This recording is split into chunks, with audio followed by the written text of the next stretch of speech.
আপু তুই এনে ফুচকা বেচ, আমি যাই রিক্সা চালাই।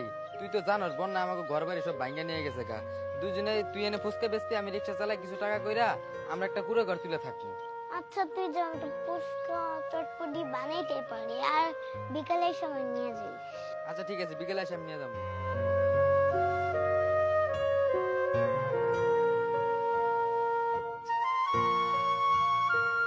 এই, তোরা দেখেছিস এরকম ছোট বাচ্চা ফুচকা চটপটি বিক্রি করে আমি জীবনেও দেখিনি। হ্যাঁ, হয়তো আর কোনো ঝামেলা পড়ছে বুঝছস, নাইলে তো কখনোই ওরা রাস্তায় নামতো না, বুঝছস নাই? হ্যাঁ ঠিকই বলেছিস, নিশ্চয়ই কোনো সমস্যা আছে। আচ্ছা তুমি নিজে ফুচকা চটপটি বানাও? আমাদের পেটের দায়ে বানাইতেই হয়। তোমার সাথে আর কেউ নাই? আমার ভাই আছে। ও, তোমার ভাই আছে। আচ্ছা তোমরা কোথায় থাকো? আমি আর ভাই মিলে রাস্তার উপরে থাকি। শুনেছিস ওর কথা? সত্যি কথা বলতে এবারের বন্যায় অনেকের ক্ষতি হয়ে গিয়েছে।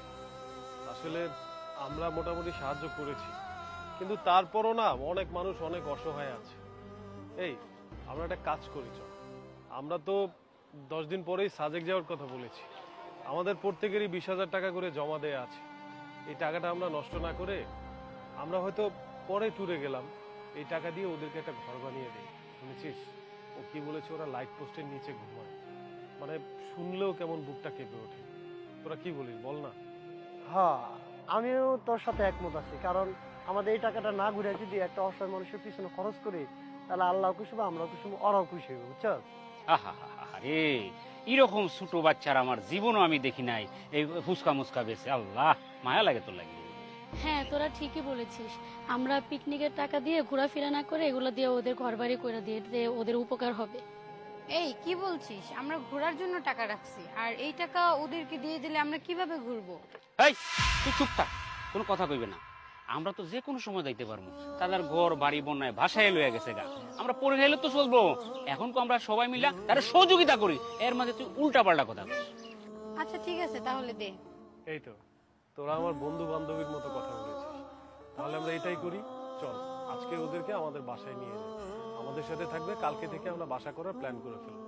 আচ্ছা তোমাদেরকে আমরা একটা ঘর করে দেব। তোমার ভাইয়া কখন আসবে? ভাই একটু পরে আসবে। চল বোন, আজকে অনেক রোদ পড়ছে, তোর আর আজকে বেচা কেনা করা লাগবে না, চল। তুমি ওর ভাই? আচ্ছা ভাইয়া, তোমাদের এখানে কষ্ট করতে হবে না, তোমাদেরকে আমরা একটা বাসা করে দেব। চলো। কি কোন ভাইয়া, আপনি আমাকে ঘর করে দিবেন?